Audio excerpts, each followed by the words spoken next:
Yo, shalom. I feel so good today, and part of the reason is because I rested majority of the day yesterday, and good portion of the night before, and I can't even tell you how good it feels for the sun to be out, to be able to be outside and walk around.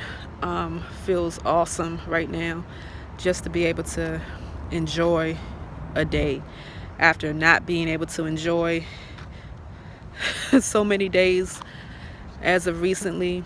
To just be able to be outside and walk around is a barakah. It's a blessing to be able to just enjoy a day. And I don't have any hours on the schedule today, so my mind is working well today. And I know it's because I rested so much yesterday, but give all praises to the Most High Yah. Hallelujah, hallelujah, hallelujah. Shalom. Have a Baruch day yourself.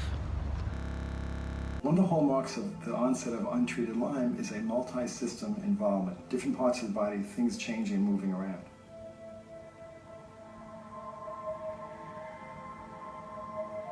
You might have a few weeks of body aches, and then you might have a few weeks of headaches, and a few weeks of real profound fatigue, and a few weeks of confusion, where you'll have pain in the large joints, and then it'll switch to the small joints.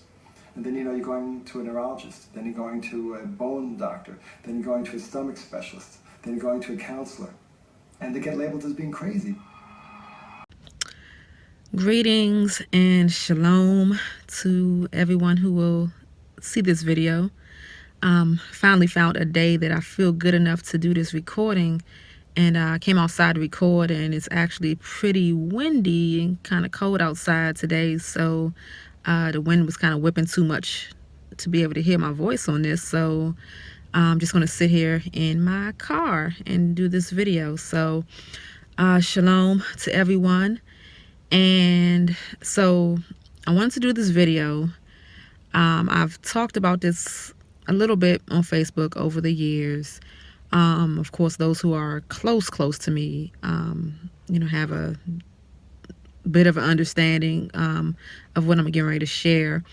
But I wanted to give some understanding on an illness that many people, especially in the Black community, don't have understanding of, at least in my experience in sharing with people, what I've been dealing with over the years. So I have a few purposes for this video. One is to just have to have my story out there for those who may be experiencing something similar. It may be of assistance and help. Also to kind of educate those around me, to have better understanding on what this is all about.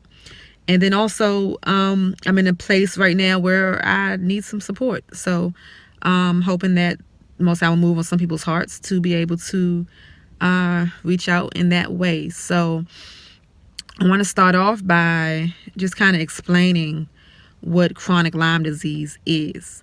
So Lyme disease, of course, is when you get bit by a tick. Basically, that's how you become infected with what they call Lyme disease.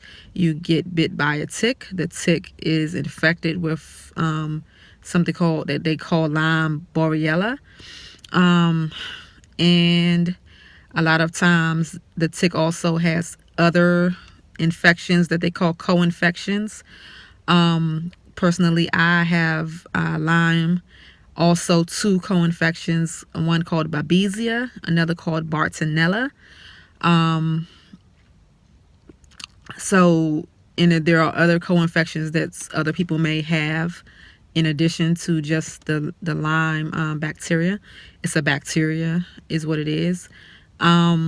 So you get it basically by being bit by a tick. At least that's what they say. So it is something that is, so let me back up. If you get bit by a tick and you realize it, like within those first few weeks, a lot of people get what's called a bullseye rash. at the place where they were bit. And if you are able to identify it right away, then usually an antibiotic treatment of a few weeks up to about a month will eradicate it for most people. So if you catch it right away, get an antibiotic treatment, a lot of people will be okay after that point.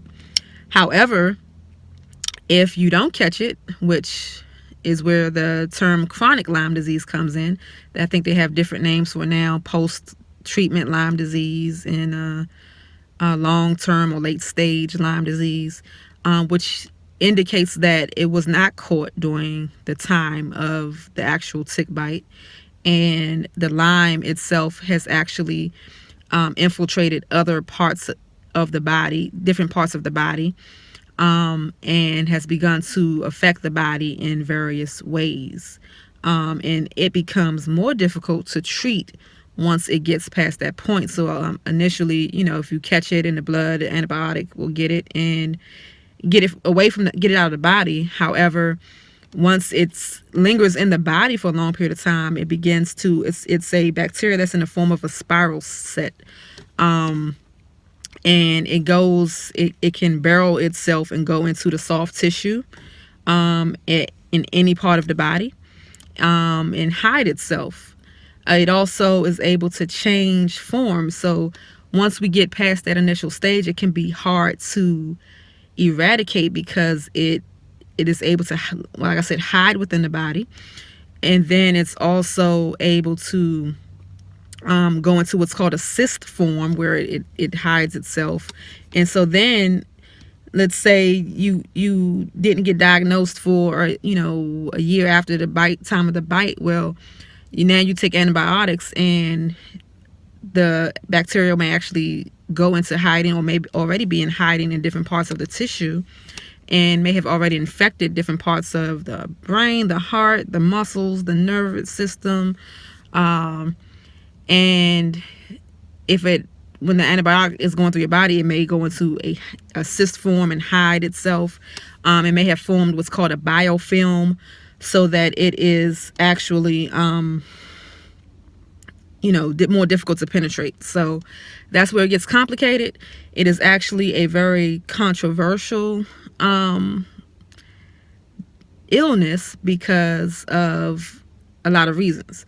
So recently, earlier in 2019, it was in the news where they were talking about ticks being used as bioweapons. That it may have been that they placed this in ticks and was released from a lab, and they had intentions of using it as a bioweapon, and that was being investigated. I saw an article on that around July of 2019.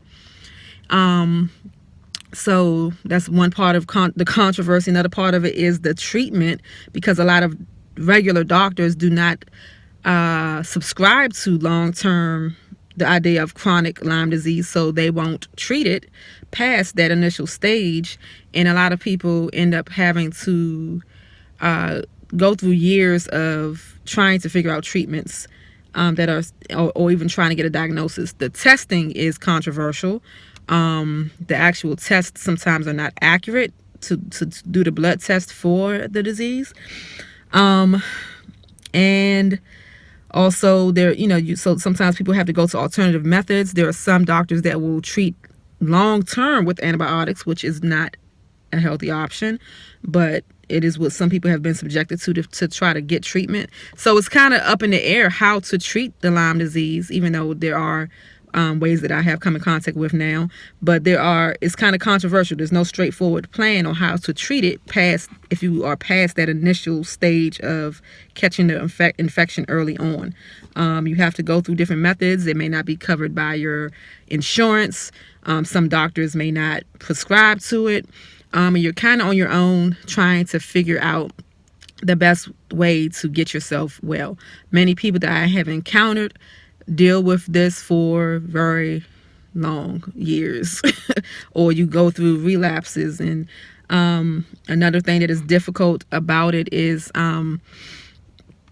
trying to as you're going through the treatment stage of it, a lot of times treating it will make it a lot worse. So you go through something called a Herxheimer reaction, or called Herx, where the symptoms get a lot worse, or you may even start having symptoms that you have not had, as it is, number one, either dying off, or as your immune system is being boosted, you'll create something called cytokines, which is good in a low amount, but if it's overstimulates and you get too many of these cytokines, it's inflammatory in the body, and you get to having, again, a lot of your symptoms flaring up, which can be devastating, and we'll talk about that, how it's affected my life. And so it's just a lot of things surrounding it. It's one of those things that is kind of what a lot of people call a chronic illness that's an invisible illness, because a lot of times you're going through it, and it can be difficult because people don't understand it and people don't know how to take it. It is a very migratory, the symptoms can be very migratory, meaning you may be dealing with one thing, then dealing with another thing. I found for myself that stress has over the years reactivated symptoms. Doing things that are healthy for my body will activate a Herxheimer reaction, where in life will get a whole lot worse trying to be healthy, because the bacteria is still apparently in my body and wasn't eradicated. And I'll in a second go back to just kind of telling you a bit of my story of my experience personally with this. But yeah, so it's a very non-straightforward thing to deal with, and it's very emotionally difficult because nobody really understands it. You know what I mean? So if you say you are diabetic, or if you say that you have cancer, if you say that you have lupus, if you say that you have various illnesses that are very detrimental to people, people can sympathize with it and understand, they understand what you're going through and where you're at. But with Lyme disease, it's kind of like people don't really get it. So people think that you're exaggerating. People think that you just being lazy. People think that you're, people try to spiritualize it. And while we, the Most High can use the things that we go through to teach us spiritual lessons and to get a message to us or different things like that. But this particular illness, the same way if you get bit by a mosquito and your arm, gets a bump on it that itches, is not spiritual. You were bit by something and your body reacted to what was in the saliva of that thing that bit you. So it's not something that originated from the inside of you. So with this illness, it is something that originated from a bug that bit me or any other person and infected it with the bacteria. While I do subscribe to, sometimes for me, stress can kind of reawaken it, and I've been trying to learn how to deal with stress, and that part can be spiritualized, but people just say a lot of things that just make it difficult, and trying to just be healthy physically and emotionally and spiritually, and a lot of people mean well. So that's why I'm doing this video, just to kind of educate those who may not really know what I mean when I say that I've dealt with chronic Lyme disease, or when I go through a season as I am right now where I'm kind of having a flare-up of symptoms. So let's go back. So I've been dealing with this on and off for about the last 12 years, so at least. In late 2007 and into 2008 is when I initially started having symptoms that I did not know how to identify. So I was having various things, I found myself back and forth to the doctor's office, back and forth to the emergency room, just with, kind of random things wrong that I didn't didn't pay much attention to as being connected to each other, but it would be, at one point I was having, migraines, really bad migraines for a season of time. Another period of time, and some of these things were individually, just one symptom at a time, and sometimes it was, it would overlap. Okay, so I find myself having a lot of these symptoms simultaneously. So, I went through a season of just having really bad migraines. I went through a season of having panic attacks. I went through a season of where I had all this jaw pain, and it was, they said it maybe it's TMJ. Got that kind of diagnosis. I went through a period where, what else? I was going through different, went through a period where I was going through, these stabbing pains all over my body, where like suddenly for like it would last only a few seconds, but it would be like something just stabbed me in my thigh or in my calf or different parts of my body. It would just be a stabbing pain. Sometimes it will be more of like an electric shock type of pain in different parts of my body. It turned into having pains in my knee, where my knee would be, and that part of my leg would be stiff and in pain. I went through having blurry vision, and I would go to the vision doctor to check my eyes, and they would say my eyes were perfectly fine, but my vision was blurry. I would go through tinnitus, ringing in the ears, and vertigo, dizziness. I would go through periods of having chest pains and having difficulty breathing.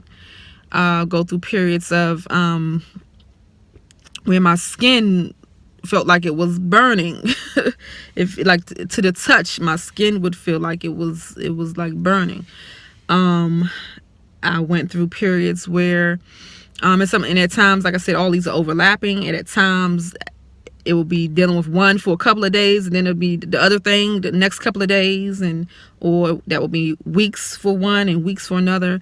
Then I began to have tremors, where my hands would, tremor so bad that like it affected my job, because I would have to type, and I found myself unable to type. I went to a time when my hands would hurt so bad. When I would ride the bus in the morning, I would usually read a book, and it got to the point where I couldn't hold the book. Like my hands would just hurt so bad that I couldn't hold the book. It got to the point where the joints in my hands started to hurt, and like in my fingers would start to hurt, and I couldn't like open a water bottle. Like it just was too much for my hands. I'll wake up in the mornings, just kind of my joints in my feet and my ankles would just be stiff and painful. It would take me a while to be able to get up in the morning and adjust myself. I'll be dizzy and can't breathe. It would literally take me like a long time in the morning to gather myself together and be okay enough to leave the house. So I remember being in the metro and feeling like I was getting ready to pass everything. Just several times I'll be walking and like everything would just go black, like I'm getting ready to black out. I remember one time walking down the hallway of my apartment and I just sliding down to the floor. Rashes on my back, back pain, organ pain. And this may sound like a lot, but I am missing a whole lot of symptoms. And then there's the cognitive issues that I began to have. Okay, so there were, where my memory would be so bad. My short-term memory was like, I couldn't remember anything. You know how you have that thing where you kind of go into a room and you forget why you're in the room? Like that times 10, where it's like, I don't know what I'm doing, why I'm over here, what I'm supposed to be doing. I couldn't like find the words that I was trying to say. Like I'm a writer, I've been a writer most of my life. I have a good vocabulary. I've done speaking and things, but it was at a point where I couldn't grab the words that I was trying to, the words wouldn't come to my mind. I couldn't retrieve the words. Then it got to the point where my speech was affected, where my words were coming out of order when I would speak at times, or they'd come out twisted. Then it got to the point where listening to people talk,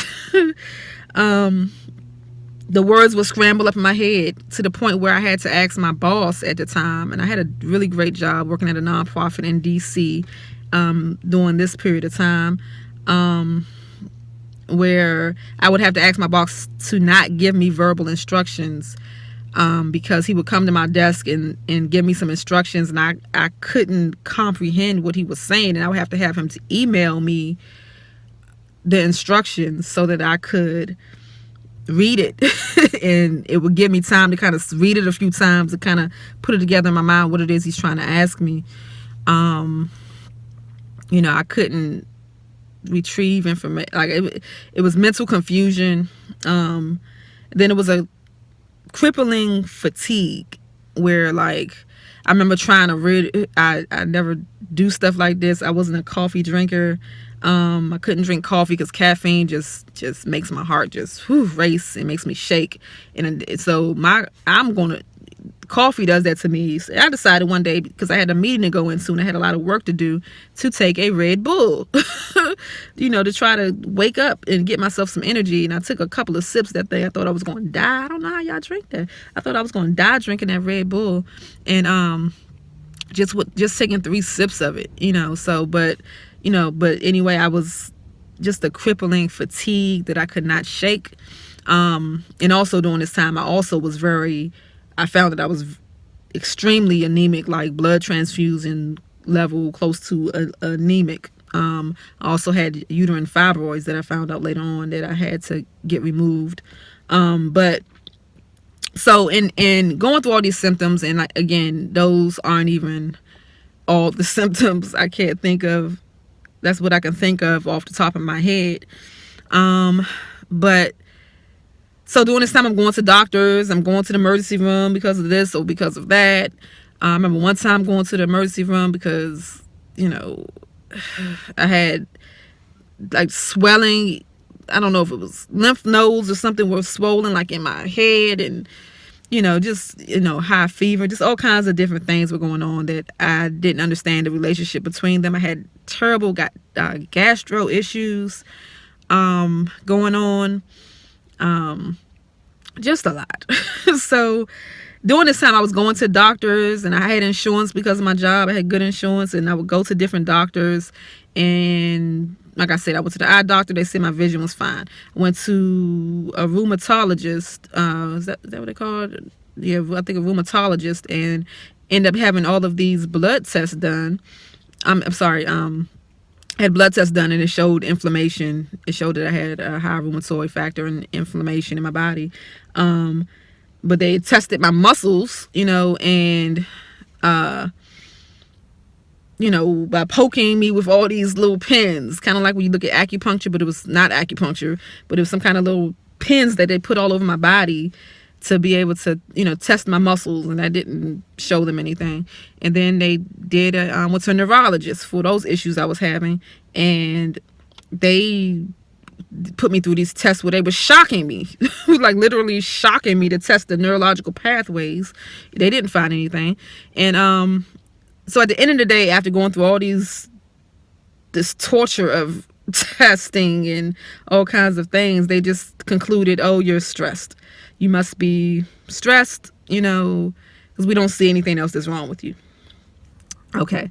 So, my job that I had was stressful. It was a lot of pressure. So I thought that maybe that was it. So I ended up leaving that job, which was a good job. And I ended up leaving that job because I thought that maybe it was just a bit too much for me. So the months after I left there, I began to decline even more. Only now I don't have health insurance. I don't have a job. So I kind of was bedridden, literally bedridden for a while. During this time, I had started working on a business. I'm always entrepreneur. I'm always working. I've always, for the last 20 years, been working on some kind of business venture that I have not been able to complete because of either my health or finances, which were not sufficient, which a lot of times has been because of my health. So it's just been this vicious cycle. But I just started working on a business plan, had everything, all aspects of the business were lined up and ready to go. But by the time I had put everything administratively together, I was bedridden and was not able to. It was something that required me to be physically involved in the business and to start it off, and I was not able to perform those functions because I was literally bedridden. So that's 2008 going to 2009. Eventually, later on in 2009, I would end up going back to having to go back to work. Still was sick and started having health insurance again. I went through the next round of doctors and testing. So this time around, I showed up at the doctor with this long list of the symptoms that I just told you and whatever other symptoms that I've left out. And I'm like, for sure, this lady is going to think that I am nuts. And, but I'm determined, I need her to listen to me. I know that this sounds crazy, but this is what I'm going through.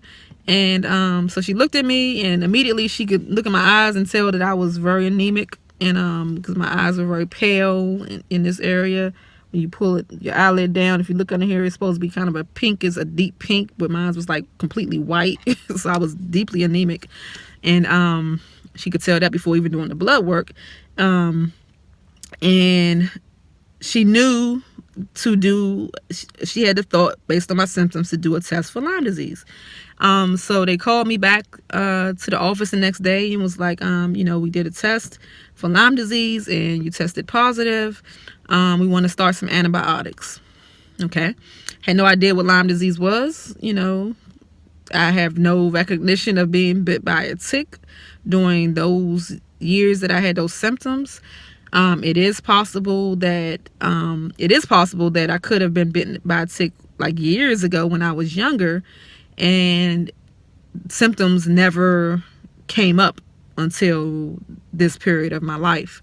Or I could have been bit by a tick during those years. I have no recognition of having a tick bite, a rash, or anything like that. But when I think in retrospect over the years prior, it's very possible because I've dealt with a lot of symptoms over the years that didn't make sense. Like, I've never had a very unhealthy lifestyle. I've had some periods where I was kind of a sugar addict, but other than that, my lifestyle and my diet and different things have not been to the point where I should have had the health problems that I experienced in the randomness of the things that I've experienced over the years. So it's very possible that I've had it for a very long time and just wasn't aware. So, but anyway, right now, this is 2007, 2008, 2009. So it's about 2010 where I'm finally getting this diagnosis. And, part of me is relieved because I'm like, this is actually something that's wrong with me and I'm not crazy. It's not just stress, but there's actually something going on in my body that somebody listened to make sense out of, even though I have no idea was getting ready to go down as far as this continual journey and what Lyme disease really entails. As far as in the Black community, it's not something that am very familiar of, that anybody who I've encountered is really familiar with.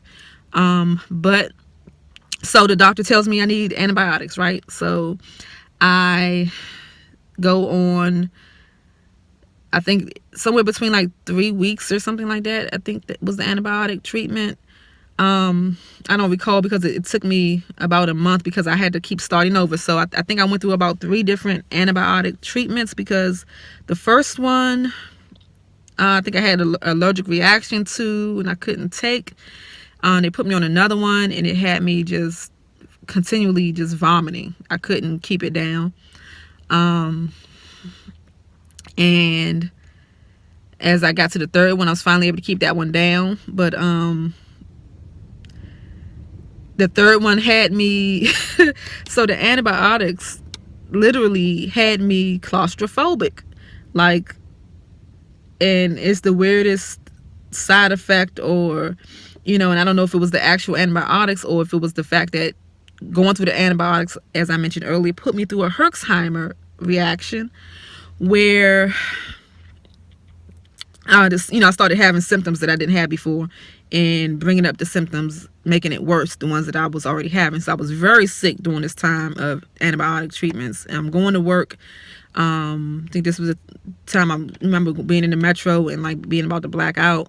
Or I was saying that antibiotics made me claustrophobic. I'm living in DC at this time. I'm driving to going to work in DC, and actually living in Maryland and going to work in DC at this time. So I'm catching the metro, and I have to, by the time I would take my antibiotic in the morning, and within about an hour by the time I got to the metro, like I would have this claustrophobic thing going on where I would get on the train, and if too many people got on the train, like I literally would have to get off. It was like a claustrophobia. I couldn't be on there with a lot of people. I would start to feel anxious and like I'm going to vomit, and I would have to get off the train. And even after this point, like it took me about a year or two before I could ever, how you sit on the inside window, like it's, the outside seat and the inside seat next to the window on a bus or a train. Like I couldn't sit on the inside seat anymore. Like for at least a year or two after this, I just would be too claustrophobic. I would feel like like I'm going to vomit, like I couldn't breathe, like it was closing in on me. With the craziest thing, that's just like crazy to me. So what else? So I took this antibiotic for like a couple of weeks, went through all these bad symptoms, and then I did start feeling significantly better for a little while. There's some symptoms that did not go away. But after this period of time, I also had a surgery, a myomectomy, to have fibroids removed that I had fibroids and cysts, and uterine fibroids and ovarian cysts, and had those removed, and got treated for anemia. And so overall, my body was in a better state. I changed my diet. I lost a lot of weight, and was overall in a much better place. So I felt like, I was going to be healed at that point. I had some lingering issues, pains in my hands, and carpal tunnel, tendonitis, pain in my hand that as I was changing my diet, and as I was changing my diet, and as I was taking different supplements, calcium and magnesium, there was a supplement I think at this point in time that I started taking called Moringa, which has a lot of anti-inflammatories. The combination of those things, I began to feel like probably 80% better, which is a lot compared to what I was going through. So I was in a good place. So I felt like I was on a pathway to healing, and I was giving y'all thanks for bringing me to that place, because I had been in Lyme disease support groups where people were not getting better at all. So I counted myself very blessed to be in the place that I was in. So we're in 2010, 2011. And, so that's the place that I was in. So 2012, I moved out here to Hampton Roads, Virginia. And I still have some lingering symptoms, some little things that, you just get used to pushing past things that are not normal for other people, but you just learn to push past them when you're used to an excessive amount of pain and discomfort.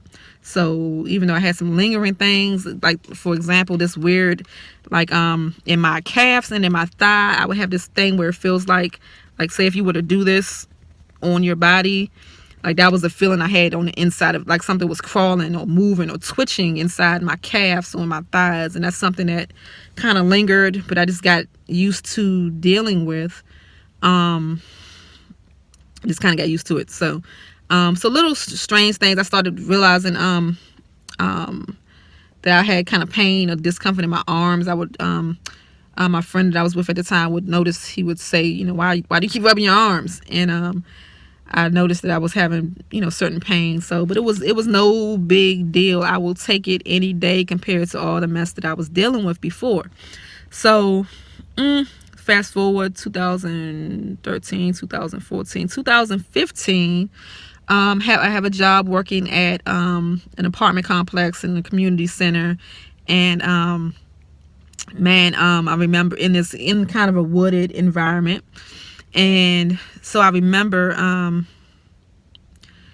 them talking about how there were ticks in that area. And I remember them talking about there being a tick crawling on the door. And I didn't realize how traumatized I had been from this experience. But when I went home that night, I had a complete emotional breakdown because the thought of possibly being reinfected with a tick and Lyme disease, like, completely had me have a meltdown. And just realized how traumatizing this experience had been, that I had gone through. So 2014, 2015, I'm working at this job. It's a job that I love. It's probably the job I've loved the most in all of my career. But it's also very demanding, very stressful. And after a while, I started having certain symptoms again. So one day, this is the complicated and the weird thing that I've experienced in my treatment over the years with Lyme disease, is because I found that stress will exacerbate or re-flare up symptoms for me going through a stressful place. It is not even necessarily when I'm stressed. For me, I've struggled with realizing when I'm stressed out, because a lot of times mentally I can take a lot, but my body, the stress will show in my body, and not necessarily that I'm feeling like, oh, I'm so stressed out, so by the time I realize it is because my body is responding, and I realize, yeah, this has been a pretty stressful situation that I've been going through, so I've gone through some very stressful things. And even though I feel like I was handling it well within my mind and emotions, my body was taking the full brunt of it. And I'm in a season now of learning better how to manage stress. But so the complicated thing is that stress will reignite things, which I'm learning now over these last several years.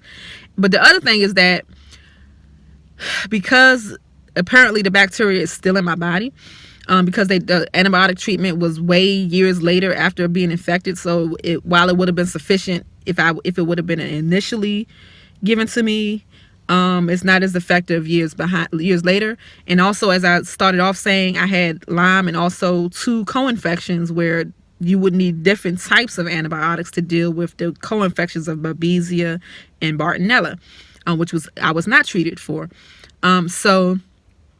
And one day, so I say that to say that sometimes, because those bacteria are still there, and certain things that you do that are healthful for your body will cause it to start to die off, or will boost your immune system to a point where you may have too many what they call cytokines, where it'll start an inflammatory response, and which exacerbates your symptoms. Sometimes when I'm doing good things, it'll also bring about that Herxheimer reaction. So during this time, I started having symptoms again, and I tried to, kind of get my diet. It got a little off, and I was trying to get my diet back on course. And I went through I did some fasting, and this is the period of time where I went vegan. I went whole food, plant-based, and clean, with a clean diet during this season, 2015-16. And before I got to that, the first symptom that I had one day, I was doing something in my house, and I bent down, and this tingling sensation went down my face. Like this tingling, numb, tingling sensation went down the right side of my face, like from the top of my head all the way down here. It started off in my mouth, on my tongue and in my mouth. There was a tingling sensation, and it went down to here and all the way up my eye and top of my head. Scared me. and later on, I was told when I saw a neurologist, they said that I had Bell's palsy. I appeared to have a slight Bell's palsy on this side of my face. They said it was a slight droop on this side of my face that they had noticed. So, that may have happened around the same time. So that tingling sensation, I mean, it was extreme. And I dealt with that for like the next year. Like the next year, it was a continual on and off, like, but most of the day, most of the time it was on, where it was just a tingling sensation over this side of my face. I mean, to the point where I'm seeing spots, like my eye, affecting my eyesight. I would feel it in my mouth, up my head. It was a tingling sensation. It wasn't a pain yet at this point in time, just a tingling sensation. So the only time that I had experienced something similar to that was with the Lyme disease. So I started thinking maybe this thing is coming back again. But I went through another series of visiting doctors, neurologists, and this doctor and internist and all this stuff, and never getting any answers. Then eventually it turned into pain, stabbing pains in my head, nerve pain, where they tried to diagnose me with trigeminal neuralgia. But Lyme disease affects the neurological system, along with the co-infections. I forget which one was which, Babesia or the Bartonella, that affects the nervous system. Because there's no reason for me to have these type of issues, and I went through some extreme stuff with my neurological system and everything. So, ended up going on a leave of absence for work for a while, because my nervous system just was having a complete meltdown, where everything was just too much for my system. I can't remember the other. I think it was a lot of gastro issues. I started having all these symptoms again. Took a leave of absence from work, came back to work, and just kept pressing through. Eventually in 2017, early in that year, I ended up having to leave that job. During that time period where I did leave the job, I was working again on another business, doing some coaching at this point in time. And as I was working on developing that business, I also started treatment. I went to a naturopathic doctor, where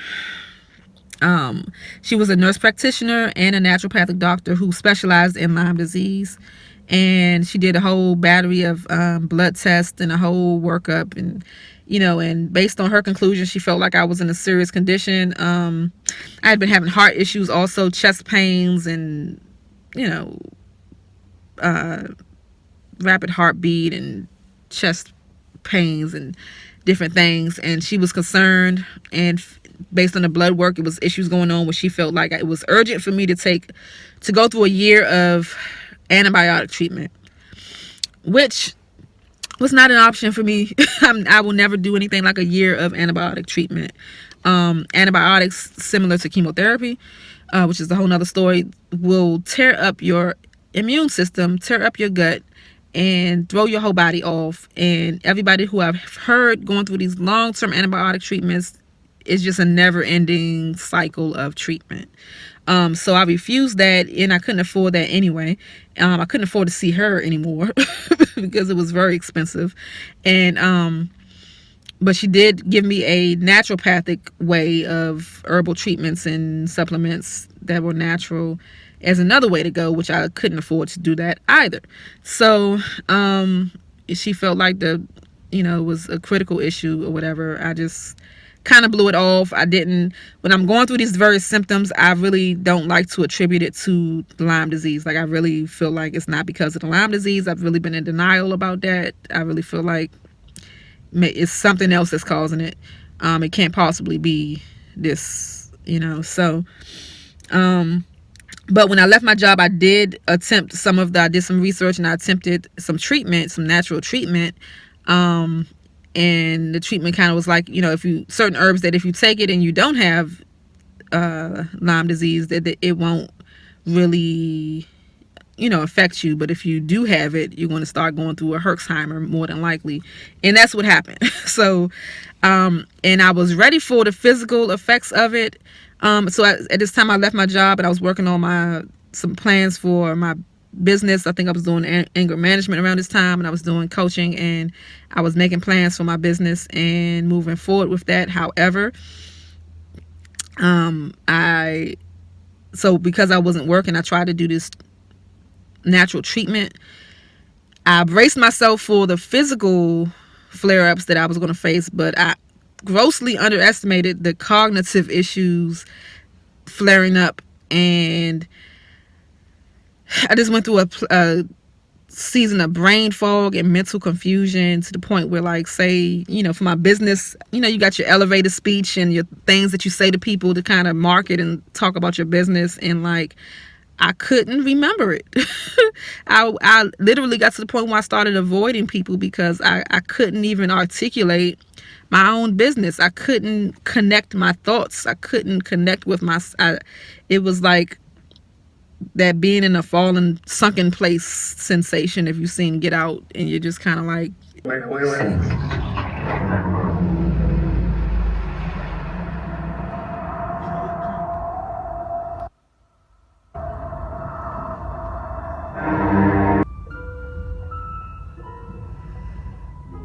Now you're in this sunken place.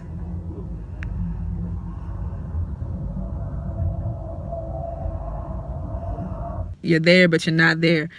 You can't connect with yourself. It's, I started going through this, and during the season, this is around 2017, and some people will have known me long enough to remember this, and I lost everything. I lost my apartment. So I couldn't function in my business, and I couldn't work at the time, and I ended up losing everything, and it was a very difficult time. I ended up losing people. A lot of people ran away from me at that time, and I found out who was really real in my life and who was not. So kind of lost everything and started to rebuild. After a few months, I stopped that treatment, and then after a few months, I started kind of regaining myself and went back to work part-time. I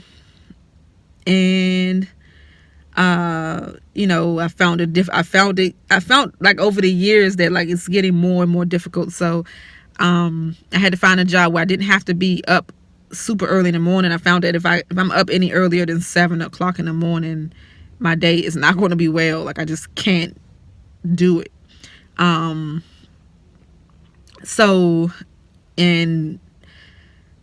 I was working at this job. I think I had flexibility where my schedule could be like every other day or whatever. So I feel like I'm rambling at this point, but almost at the end. So it got difficult again, and I was dealing with different symptoms and just trying to get myself back together, different pains in my body and things. So it's 2017, and I bounced back, got it together.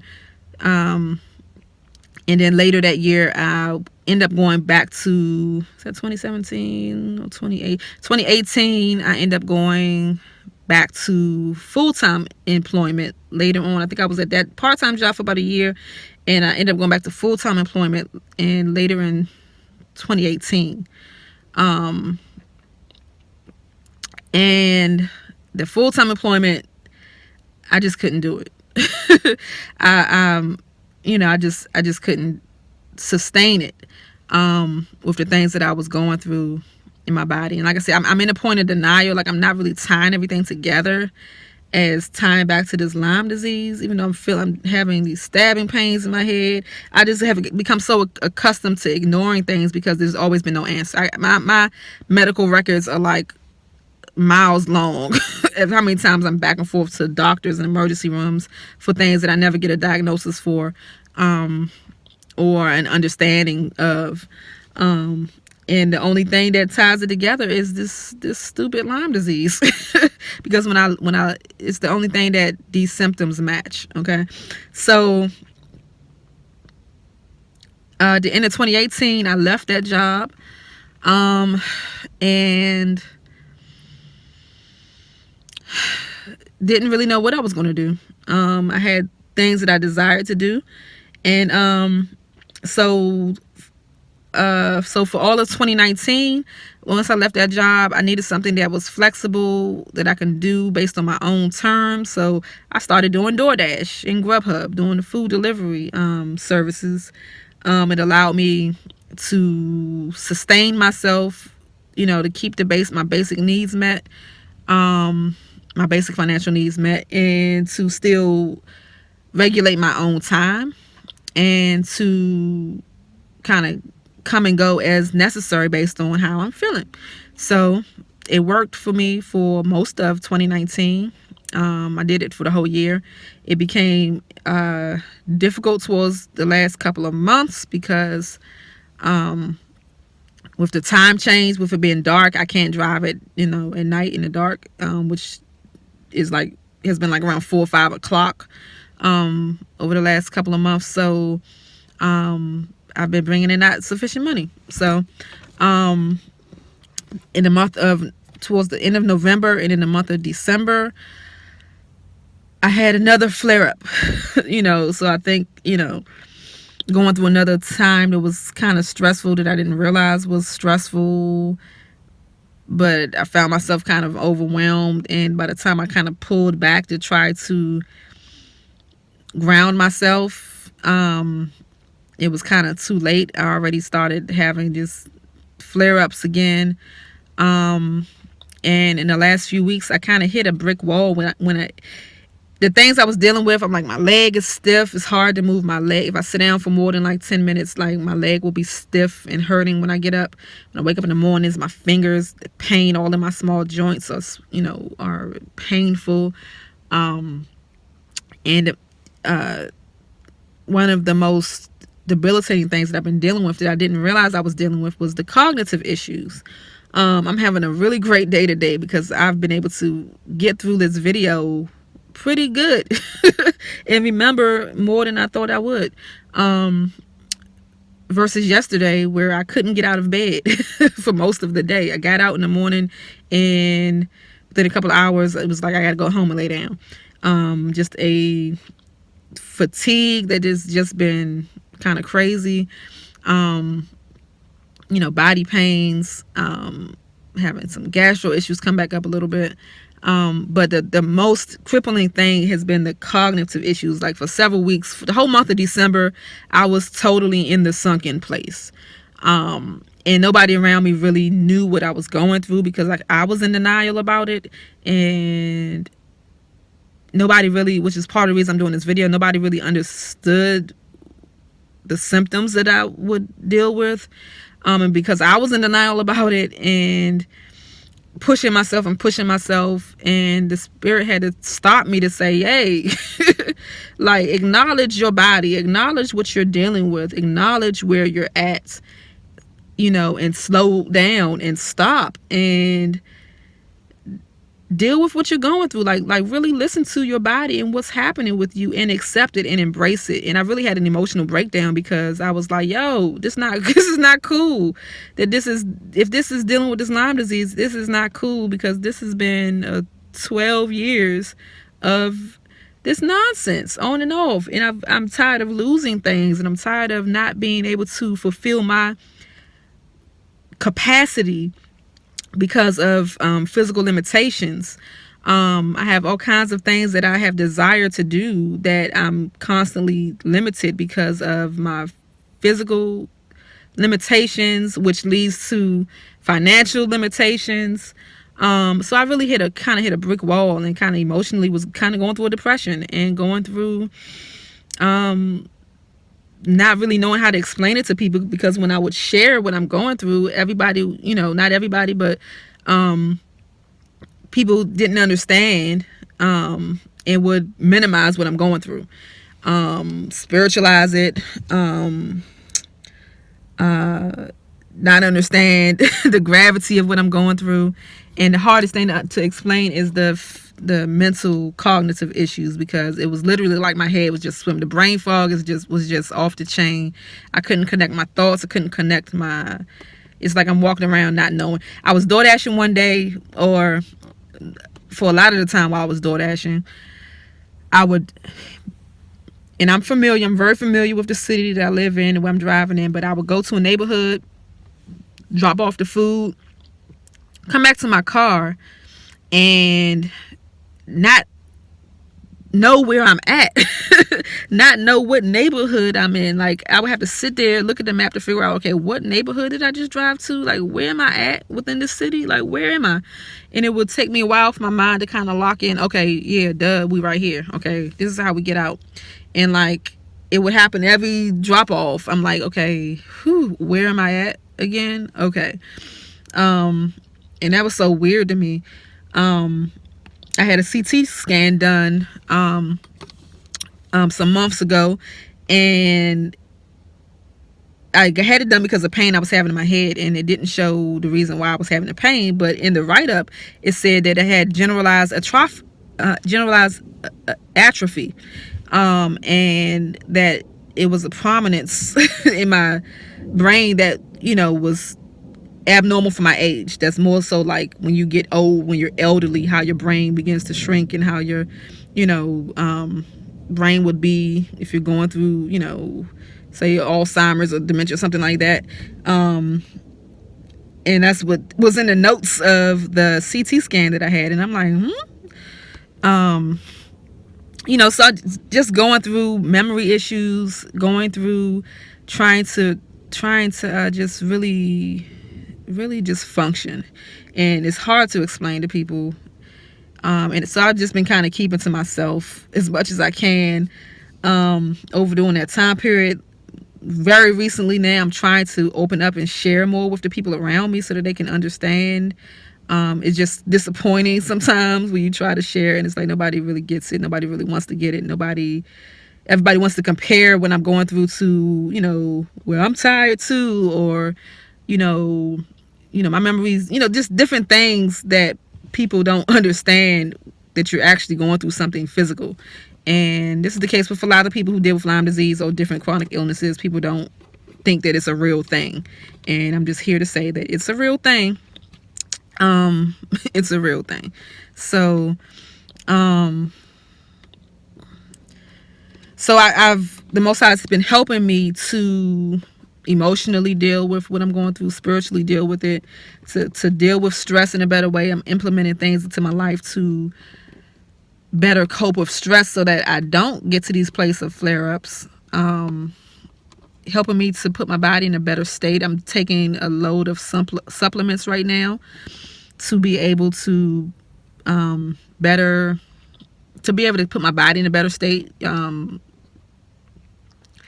And I'm getting ready to start taking a supplement that may actually really help, and it may send me through a Herxheimer again, and I'm a bit concerned about that. But I'm in a blessed place because I'm able to take the things that I need to take. I'm in a difficult spot right now because over the last couple of months I have not been able to bring in the income necessary to cover the needs that I have, or to cover my monthly expenses.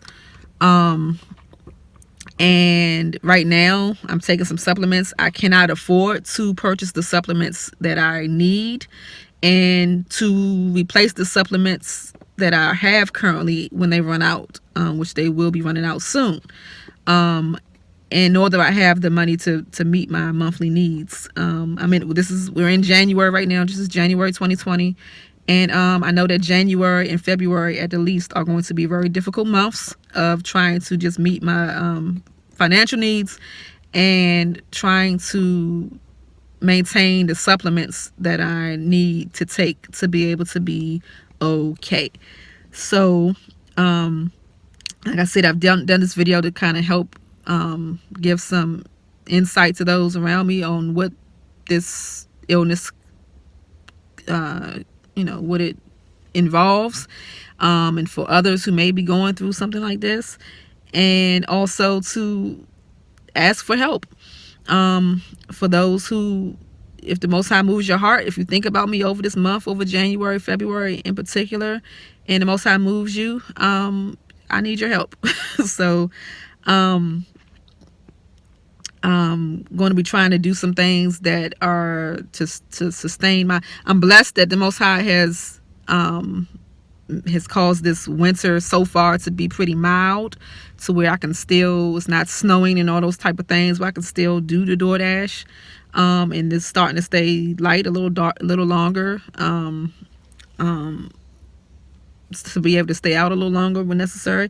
But I'm also been backing up in the sense that I'm trying to do like every other day instead of every day, so that I can give my body time to recuperate. I can give myself time to properly prepare my supplements and my regimen and appropriate meals, which was horrible over this last year that I've been door dashing, because you're outside all day long and you're in the car and trying to eat right, trying to keep your body, your bowels, and all those type of things regulated while you're out driving all day long. It's been very difficult. My diet wasn't great, and so I'm trying to regulate myself in a more healthful way, and maintain stress. To me, that's right now, I'm still struggling with cognitive things where it's hard for me day to day to do simple things.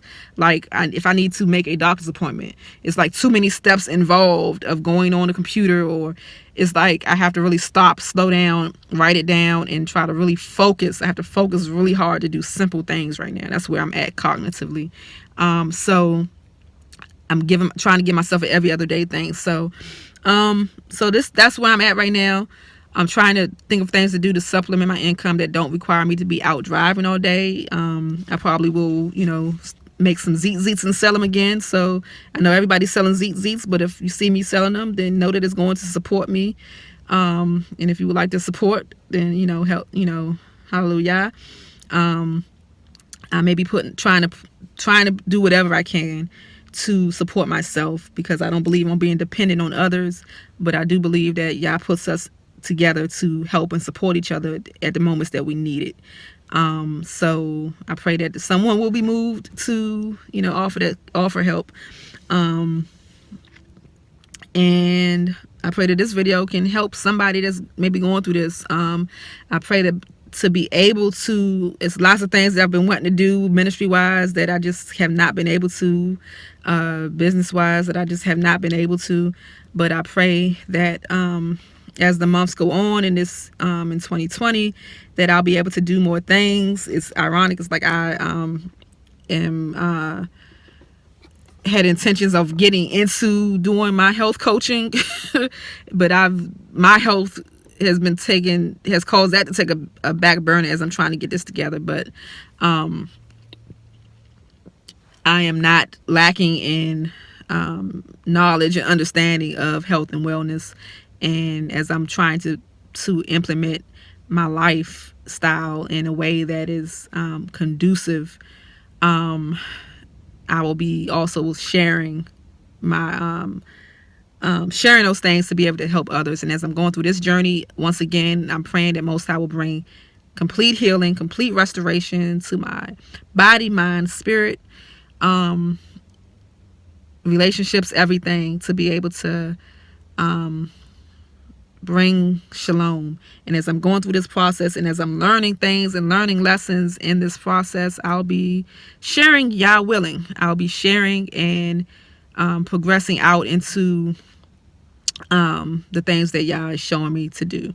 So pray for me that I can have the capacity to fulfill the things that I need to do, and that my body, my mind, my spirit will sustain me, and that the Most High will sustain me, that the Most High will move on those hearts who have the capacity to offer financial support, that will happen. And if you have any questions, send them to me. If it's anything that you would like to see me do a video on, send it to me. There are lots of things that I have studied and researched and know to be helpful. There's a lot of things that I know to do that I haven't had the finances to support, or to the ability to purchase, or the wherewithal to carry out during these times of flare-ups. But it's not.